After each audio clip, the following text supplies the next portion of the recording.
오늘은 우리가 지난주에 이어서 이렇게 시리즈 설교 두 번째를 맞이하게 되는데요. 우리가 지난주부터 어떤 주제를 가지고 함께 말씀을 보고 있죠?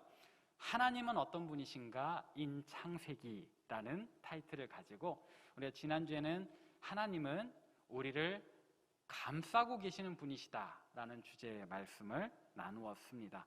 어떻게 여러분 지난 한 주간 동안에 우리를 감싸고 계시는 그 하나님을 느끼신 적이 있으실까요? 그 하나님의 따뜻한 품, 그 따뜻한 감정, 우리 삶에 이렇게 곳곳에 느껴지는 일들이 있을 겁니다. 하나님께서 분명히 감싸고 계시기에, 우리를 안아주고 계시기에, 우리가 민감하게 깨닫지 못할 뿐 하나님께서는 분명히 그렇게 역사하고 계세요.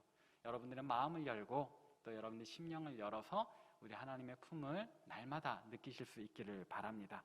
오늘은 지난주 말씀에 이어서 또 하나님, 창세기에 나타난 하나님 어떤 분이신가 우리가 두 번째로 함께 나눠보고자 하는데요. 우리가 읽었던 본문 말씀은 그 유명한 가인과 아벨의 제사에 관한 본문입니다. 대략적인 내용은 이렇습니다. 하나님께서 천지를 창조하시잖아요. 하늘을 만드시고 땅을 만드시고 또 그 가운데 많은 생물들을 만드시는데 그 창조의 하이라이트는 바로 저와 여러분, 사람입니다. 태초부터 놀라운 계획과 섭리를 가지고 우리 하나님이 저와 여러분을 창조하셨단 말이에요. 그런데 성경 안에 구체적으로 하나님이 그 창조하신 그 인물의 이름들이 나오지 않습니까? 누구죠? 아담과 하와입니다. 하나님께서는 이 두 사람에게 이런 축복을 주셨어요. 생육하고 번성하라, 땅을 정복하라, 땅에 충만하라, 땅을 다스리라 하는 그런 축복의 명령 말이죠. 이들은 정말로 풍성해질 의무와 또 권리를 가지게 되었습니다. 어디에서요? 에덴 동산이라고 하는 우리는 가볼 수 없는 그런 낙원에서 말입니다. 그러나 하나님께서 이 두 사람에게 금지하신 것이 있잖아요. 선악을 알게 하는 나무를 먹지 말라. 근데 뱀의 꼬임으로 이 두 사람은 하나님의 말씀을 어기게 됩니다. 이로 인해 에덴 동산에서 추방을 당하게 되지요. 하나님의 만들어주신 그 아름다운 낙원에서 쫓겨난 아담과 하와는 이후에 어떻게 살았을까요? 비록 그들이 출산과 노동의 수고를 감당하게 되었지만, 그러나 그들은 계속해서 하나님께서 주셨던 그 축복의 권리, 생육하고 번성하는 일을 이어나가게 되었습니다. 그래서 이들이 자녀를 낳았죠. 그 자녀들의 이름, 첫째 아들의 이름은 가인이고 둘째 아들의 이름은 아벨입니다. 이 가인과 아벨, 이 두 사람이 장성했습니다. 그리고 가인은 무슨 일을 하게 되었나요? 성경에 보니까 가인은 농산일을 하는 사람이 되었다.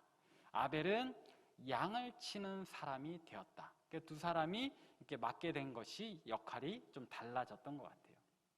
가인과 아벨, 이 두 사람은 부모로부터 받은 신앙이 있어요. 아담과 하와로부터 하나님을 예배해야 된다, 하나님을 경배해야 된다라는 그런 신앙이 있었던 것 같아요.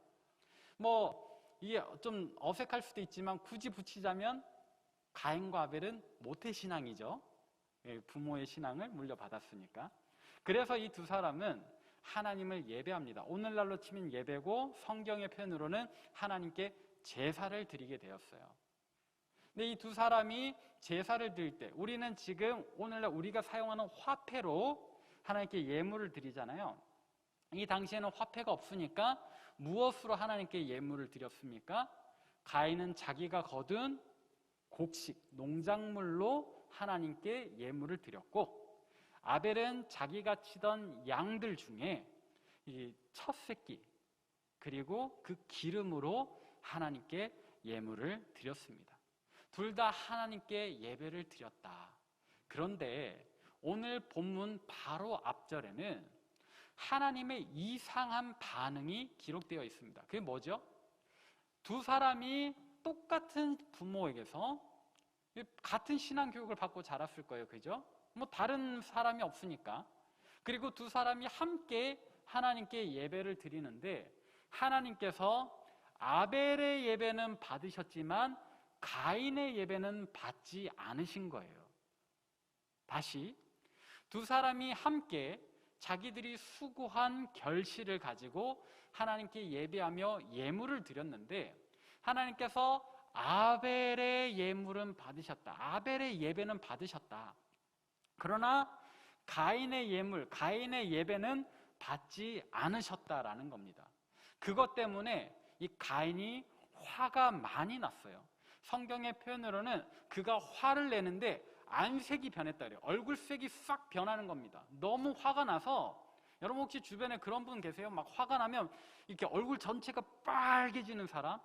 저는 이제 그런 분이 제 주변에 있거든요.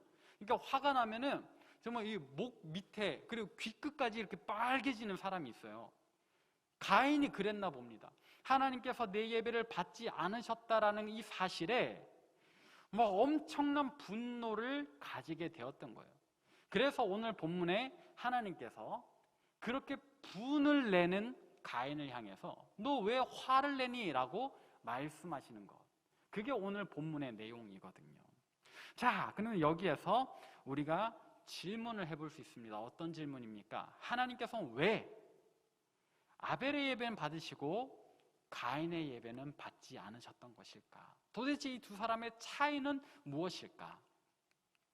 여기에 관해서 어떤 사람들은 이런 생각을 해봅니다. 이렇게 아벨과 가인의 예배에 예물의 종류가 차이가 난다라는 거예요. 예물의 종류가 차이가 난다. 근데 아벨의 예물을 보니까 양의 첫 새끼와 그 기름으로 예물을 드렸다고 하니까 야, 이 엄청난 정성이 들어가 있다라고 생각을 하는 거죠.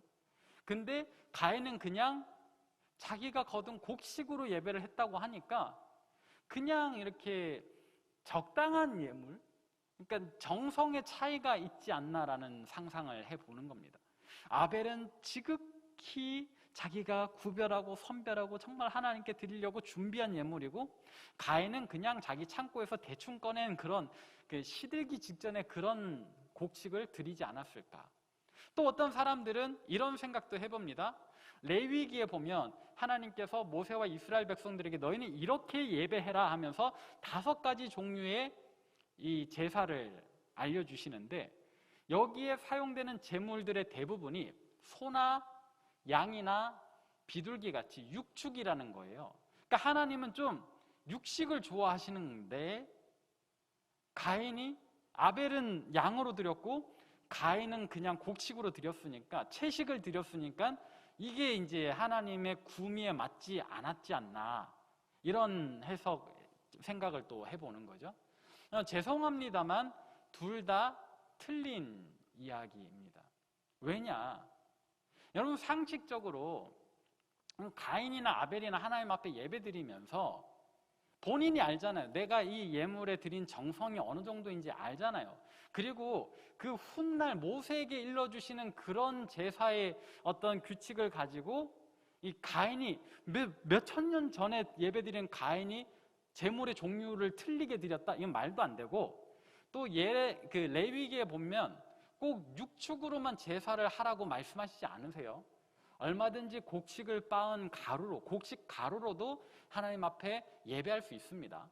그러니까 채식을 드려서 하나님이 안 받으셨다. 이건 정말 틀린 이야기고 정성의 부분은 좀 생각해 볼 수 있지만 오히려 여러분 상식적으로 자기가 이 예배를 준비하는 데 드린 정성을 자기가 아는데 자기가 대충 드려놓고 하나님 안 받으셨다고 화를 내신다?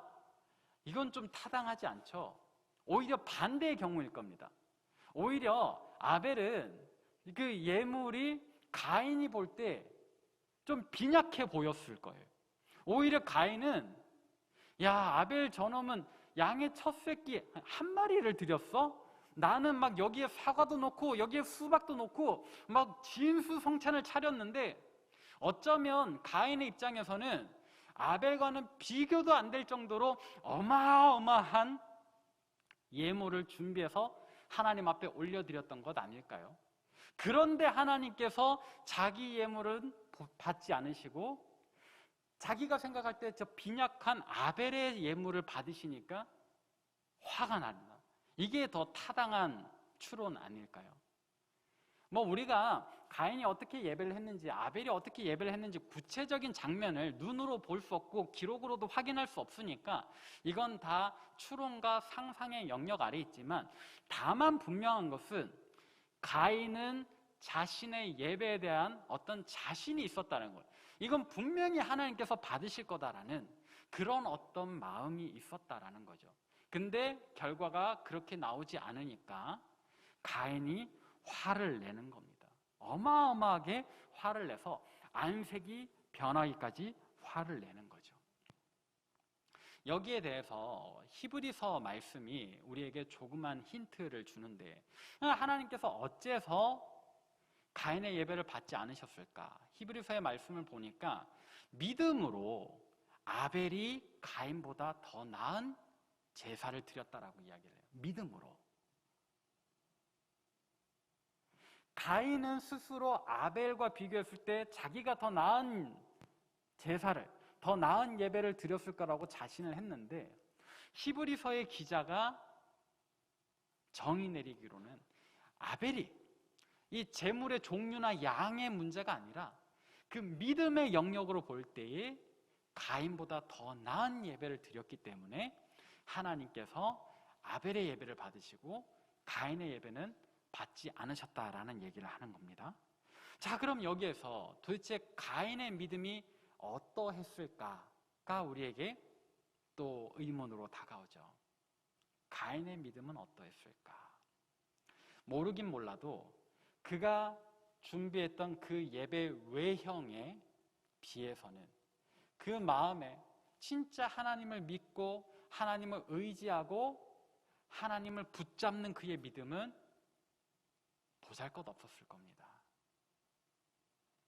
아벨의 경우에는 비록 그가 그 형만큼 많은 제물을 준비하지 못하고 어쩌면 작은 양 새끼 한 마리를 준비했을지 몰라도 그의 마음속에는 전적으로 하나님을 붙잡고 하나님을 의지하고 하나님을 신뢰하는 믿음이 있었기 때문에, 그래 가인은 막 상다리 부러지도록 많은 제물을 하나님 앞에 준비해 놓았어도 그 마음속에 교만한 거예요. 하나님 요 정도면 만족하시잖아요? 내가 쟤보단 낫지 않아요? 어떤 하나님에 대한 의존하는 마음, 하나님을 신뢰하는 마음, 그런 믿음은 가인이 그가 준비한 이 외형적인 모습에 비해 너무 부족했다라는 거죠. 이것이 중요한 겁니다. 우리는 이렇게 외형은 번지르르 하나 속은 빈약한 믿음을 주의해야 돼요. 우리가 이미 이런 믿음에 대해서 이 익숙한 표현이 있지 않습니까? 뭐죠? 가식이라고 하는 것. 특별히 예수님께서 말씀하셨던 표현으로는 외식하는 자들아 라는 거예요. 외식, 겉으로 보이는 것에만 신경을 쓰는 것. 실제 자기 마음이, 자기의 영혼이 어떤 상태인지는 전혀 가늠해 보지 않고 그냥 겉으로만 대단하게 여기는 것. 오늘 우리의 예배는 어떤가를 돌아보아야 하는 지점이 여기 있습니다. 묻겠습니다. 여러분들의 믿음은 어떻습니까? 여러분들의 예배 생활은 어떻습니까? 오늘 우리 별내동안교회 청년마을은 하나님 앞에 어떤 예배를 드리고 있죠? 정말로 겉과 속이 꽉 차 있는 하나님이 기뻐 받으실 수밖에 없는 그런 예배를 드리고 있습니까? 아니면 우리의 겉모습은 화려하나 갖출 것 다 갖추었으나 하나님 보시기에 가인과 같이 빈약한 믿음을 가지고 있는 예배는 아닌가? 저는 그런 생각을 해요. 우리 별내동안교회는 외형적으로는 충분하고 이미 훌륭하게 갖추어져 있습니다. 제가 다녀본 교회 중에 사실 우리 교회 건물 너무 아름다워요. 뭐 크기를 얘기하는 게 아니라 되게 예쁘지 않아요? 또 우리 청년마을이 앞에 뭐 차양팀이 부족합니까? 뭐 장비가 없습니까? 의자가 없으니까 뭐가 부족합니까? 겉으로는 전혀 부족하지 않아요. 그런데 우리가 눈으로 볼 수 없고 스스로가 평가할 수밖에 없는 우리의 내면의 믿음은 어떠냐 이 말입니다. 여러분이 보실 때 저의 외형은 어떻습니까? 그래서 저 잘 준비해서 옵니다. 제 나름 최선을 다해서 아침마다 이렇게 양복도 좀 이렇게 청소도 하고 머리도 이렇게 잘 만지고 와요. 저의 외형은 그래도 괜찮아 보이지 않나요? 근데 저의 내면의 믿음은 어떨까? 여러분들이 보는 것과 저의 내면의 믿음이 차이가 나지를 않기를 바랍니다. 근데 자신할 수가 없어요. 목사인 저도 이런데 여러분 스스로는 어떠냐 이 말입니다. 사랑하는 여러분, 우리가 이미 머리로는 알잖아요. 하나님 앞에 나아갈 때 외형이 전혀 중요하지 않다고 말할 수 없겠습니다. 그죠?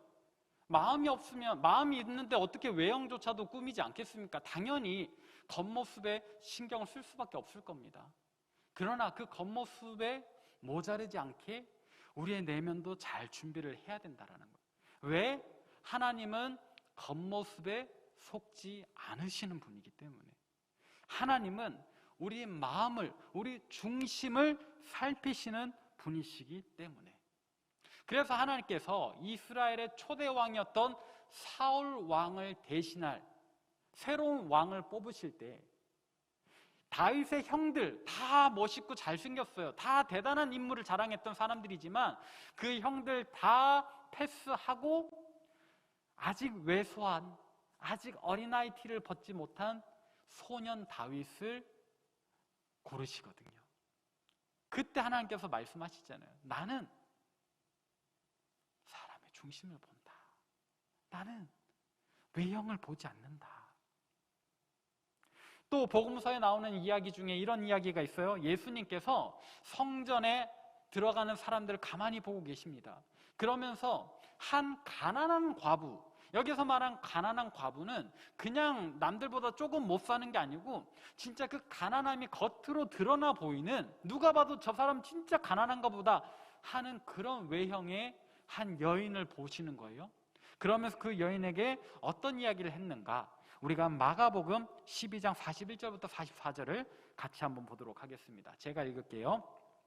예수께서 헌금함을 대하여 앉으사 무리가 어떻게 헌금함에 돈 넣는가를 보실세 여러 부자는 많이 넣는데 한 가난한 과부는 와서 2렙돈 곧 한 고드란트를 넣는지라. 여기서 말한 2렙돈은 꼭 비유할 수 없지만 오늘날 치면 200원 정도라고 생각하시면 될 것 같아요. 여러분 200원으로 요즘 편의점 가서 사 먹을 수 있습니까? 없어요. 정말 없는 돈을 낸 거예요. 그냥 동전 2개를 넣은 거예요. 그런데 예수께서 제자들을 불러다가 이르시되 뭐라고 하세요? 내가 진실로 너희에게 이르노니 이 가난한 과부는 헌금함에 넣는 모든 사람보다 많이 넣었도다. 그들은 다 그 풍족한 중에서 넣었거니와 이 과부는 그 가난한 중에서 자기의 모든 소유 곧 생활비 전부를 넣었느니라 하시니라. 어떤 상황인지 아시겠죠? 예수님께서 성전에 들어가는 사람들, 그 사람들이 헌금함에 얼마를 넣는가를 보고 계시는 거예요. 어떤 사람들은 두둑한 돈주머니를 째로 넣는 겁니다. 묵직하게 말이죠. 그런데 이 가난한 과부, 누가 보아도 찢어지게 가난한 이 과부는 겨우 동전 2잎을 넣는 거예요. 그런데 예수님께서 말씀하시죠. 다른 누구보다도 저 여인이 하나님 앞에 더 많은 걸 드렸다. 왜? 없는 중에 전부를 넣었으니까. 여러분, 이게 그가 가진 재산의 몇 퍼센트를 하나님께 드렸는가를 보시는 장면입니까? 아니요, 퍼센트가 중요한 게 아니에요. 그 잘못 읽으시는 거예요. 그 마음이 얼마나 하나님을 의존하고 있는지, 그 동전 2잎에 담긴 그 여인의 믿음을 보시는 거죠. 이 여인은 이 생활비, 이것만으로도 이미 할 수 있는 게 없지만은 그것마저도 하나님 앞에 넣는다는 건 어떤 뜻이에요? 이 여인의 이 손길에는 하나님, 저 하나님 없으면 하루도 살 수 없습니다. 하나님, 저 당신이 없으면 정말로 먹고 죽으려고 해도 살 수 없는데 날 좀 도와주십시오. 그리고 하나님, 당신은 나를 살릴 수 있는 분 아닙니까? 비록 내게 이 2잎밖에 없어도 이 2잎조차도 하나님 내게 주신 은혜라고 생각하고 하나님께 돌려드리고, 이것을 드리고 난 뒤에 내 수중에 아무것도 남지 않는데 오늘 나의 삶, 또 내일 나의 삶, 하나님께서 책임져 주실 줄 믿습니다는 그런 믿음이 있는 거예요. 예수님께서는 이 여인의 그런 믿음을 보시고 이 여인을 칭찬을 하시는 거죠. 이것이 바로 마태복음 5장에 나오는 그 팔복, 천국을 소유한 심령이 가난한 자의 모습인 겁니다. 이 심령이 가난하다라는 것, 자기 교만을 하나도 찾아볼 수 없고 온전히 하나님만 의존하는 그런 믿음이 이 심령이 가난한 믿음이거든요. 이 가난한 과부가 그런 믿음을 가지고 있었다. 오늘 본문에 아벨이 그런 믿음을 가지고 있었다. 가인은 그렇지 않았다라는 거예요. 자기가 준비한 어떤 자기의 넉넉함, 나의 능력, 막 이런 것들을 생각하는 거죠. 그의 마음속에 하나님 향한 믿음이 없는 건 아니지만, 그러나 전적으로 하나님을 의지하지 않는 내 능력과 어떤 나의 가진 것에 대한 만족이 있는, 이게 진짜로 하나님께서 내게 주신 은혜다라고 생각하면서 만족하는 것과, 내가 일구었고 나 능력 있어, 나 이렇게 잘해, 나는 대단한 사람이야 라고 교만하면서 내가 이렇게 대단한 중에 하나님한테 요만큼 드리지 뭐 하는 마음은 분명히 질적으로 하늘과 땅 차이죠. 아벨은 비록 가인보다 적은 예물을 드렸을지라도 온전히 하나님의 은혜, 모든 것이 은혜, 하나님 은혜, 내 삶에 당연한 거 하나도 없습니다라고 고백하는 믿음으로 드리는 예배였을 것이다. 가인은 더 많은 것을 드렸어도 하나님의 은혜도 있겠지만 내가 수고하고 내가 잘났고 내가 대단하고 그렇게 해서 하나님 앞에 요만큼 드립니다, 나 칭찬해 주세요 하는 그런 믿음. 어느 것을 하나님께서 더 귀하게 보실지 너무 당연한 이야기예요. 자, 그렇게 예배에 실패한 가인, 하나님께서는 이 가인을 어떻게 대하셨습니까? 너 왜 이렇게 교만해? 너 그렇게 잘났어? 너 뭔데? 근데 진짜 내가 그냥 다 뺏어볼까? 이렇게 매몰차게 대하셨습니까? 아니요. 오늘 본문을 통해서 가인을 대하시는 하나님의 모습은 반대예요. 비록 지금 가인이 교만하지만, 비록 지금 가인이 하나님 없이도 잘 살 것 같은 그런 어떤 자만함을 내뽐내지만, 하나님은 그런 가인을 불쌍히 여기십니다. 그러면서 이야기하시잖아요. 가인아, 너 지금 왜 화를 내고 있니? 지금 네 모습을 돌아보아야 된다. 지금 네가 죄를 짓기 직전에 있어. 너는 지금 죄의 경계선에 있단 말이야. 죄가 너를 부르고 있잖아. 너 지금 선 위에 있다? 그 선 넘어가면 안 돼. 너는 죄를 다스릴지니라 하시는 말씀이 그 이야기인 거예요. 네가 지금 까딱하면, 한 발 더 나가면 완전히 튕겨져 나간단 말이야. 넌 나에게 더 가까이 와야 되는데 지금 죄가 저쪽에서 잡아당기니까 그쪽으로 넘어갈 것 같아. 선 넘어갈 것 같아. 튕겨져 나갈 것 같아. 가인아, 정신 차리자. 그러지 말자 라고 타이르고 계시는 거예요. 이렇게 죄인을 타이르시는, 안타깝게 여기시고 긍휼하게 여기시는 하나님의 모습은 성경 곳곳에서 찾아볼 수 있습니다. 성경 전체를 이야기하면 너무 많고요. 창세기 안에서만 더 찾아봐도 노아의 홍수 이야기 여러분 기억하시죠? 세상에 죄가 만연합니다. 너무나도 많은 죄 때문에 하나님께서 마음 아파하세요. 그래서 이 세상 사람들의 죄를 하나님은 본질적으로 죄와 함께 하실 수 없기 때문에 이 죄인들을 심판하셔야 되는데, 그런데 하나님께서 그냥 오라, 이 녀석들 봐라, 죄 지었어, 그냥 단칼에, 그런 하나님이 아니시라고요. 죄를 미워하시고 죄를 심판하시는 하나님, 공의로우신 하나님이 맞지만 이 공의 앞에 사랑이 먼저 있다고요. 공의보다 사랑이, 우리에게 그 사랑이 먼저 다가온다고. 그래서 하나님께서 노아에게 뭐를 지으라고 하셨죠? 방주를 지으라고 하십니다. 어디예요? 바다 위에? 아니요, 높은 산 위에. 왜 하필 산 위에일까? 나중에 막 홍수가 차면은 물이 여기까지 차오르니까? 그런 게 아니고, 높은 데 걸어놔서 모든 사람들로 하여금 이 배를 보라는 겁니다. 도대체 노아가 저 위에 왜 배를 짓는데 궁금해하게 만드는 거예요. 그럴 때마다 노아는 이야기를 하죠. 하나님께서 우리를 심판하신답니다. 우리가 죄를 많이 지어서 물로 세상을 심판하신대요.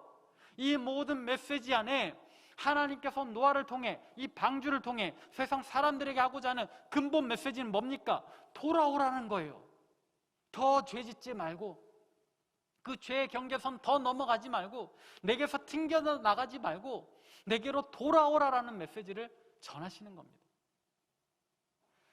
정확하지는 않지만 노아가 방주를 몇 년에 걸쳐서 지었을까를 생각해 보면 짧게 보는 학자들은 80년, 길게 보는 학자들은 120년입니다. 평균 100년으로 잡읍시다. 100년이라는 시간 동안에 노아가 산 위에서 배를 지어요. 세상 사람들은 100년이라는 시간을 회개하고 돌아올 수 있는 기회로 가지고 있었던 겁니다.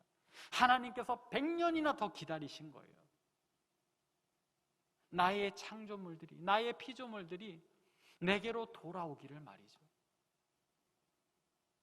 노아가 방주를 완성해 가는 모습을 보면서 사람들이 내게 시간이 얼마 남지 않았구나, 내가 얼른 하나님께로 돌아가야 되겠구나 라는 걸 깨닫도록 100년 동안이나 메시지를 선포하고 계셨단 말씀이죠. 그러나 사람들은 어떻게 했죠? 돌아가지 못합니다.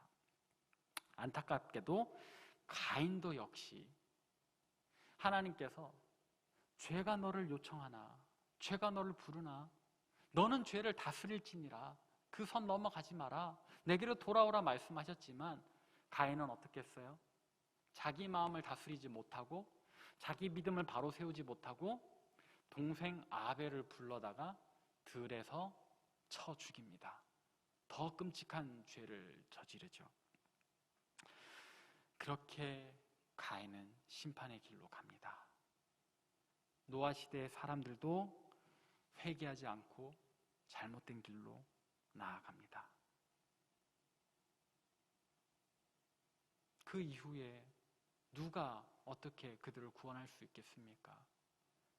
저와 여러분은 하나님께서 우리에게도 동일하게 말씀하고 계십니다. 사랑하는 중녀가, 사랑하는 누구야, 정말로 너의 삶 가운데 죄는 한 톨도 허락하지 말거라. 죄가 호시탐탐 너희의 마음을 틈타려고 하지만 너희는 어떻게 해라? 죄를 다스려라. 그 선 넘어가지 말고 내게로 돌아와라. 나한테 딱 붙잡혀 있어라. 내가 너희를 감싸고 있지 않니? 나한테 꼭 안겨 있어라 라고 말씀하시는 거예요. 그러나 우리라고 뭐 대단합니까? 가인과 노아 시대 사람들처럼 우리도 하나님을 저버릴 때가 많지요. 다만 아까도 말씀드렸다시피 그런 우리에게 또다시 심판이 예비되어 있는데, 근데 하나님의 사랑이 이 심판보다 먼저 온다 그랬잖아요. 우리에겐 무엇이 있습니까? 예수 그리스도의 십자가가 있죠. 예수 그리스도의 십자가가 있어요. 우리 주님, 하나님께서 정말로 우리를 안타깝고 우리를 긍휼하게 여기시고 우리를 사랑하셔서 보내신 하나님의 독생자 예수 그리스도가 있습니다. 제가 비유를 해보자고 생각해보니까 이런 비유가 생각이 났어요. SF 영화 같은 데 보면 꼭 우주에서 보면 어떤 주인공이나 이런 사람들이 폭발 때문에 이렇게 우주로 튕겨져 나가지 않습니까? 그렇게 튕겨져 나가면은 우주에서는 중력이 없으니까, 산소도 없으니까 아무리 발버둥 쳐도 그 에너지 그대로 갈 수밖에 없잖아요. 그런데 이 주인공을 붙잡아주는 하나의 생명선이 있다면 뭡니까? 자기도 모르게 자기 산소통에 걸려있는 그 생명줄이에요. 이게 있으니까는 더 튕겨져 나가지 않아요. 그리고 이 생명줄을 당기고 당겨서 다시 우주 정거장으로 오는 그런 영화들이 많더라고요. 우리 주님이 우리에게 그런 역할을 하시는 거예요. 우리가 우리 힘으로는 이 죄의 관성을 이길 수 없어요. 한번 이 선을 넘어가면 그냥 튕겨 나가버리는 겁니다. 근데 우리 주님 우리를 붙잡고 계시는 거예요. 우리는 어떻게 해야 됩니까? 우리 주님을 더 붙잡아야죠. 그리고 우리 주님을 당겨야 되는 겁니다. 그래서 어떻게 해요? 안전한 곳, 하나님의 품 안으로 다시 돌아와야 되는 거예요.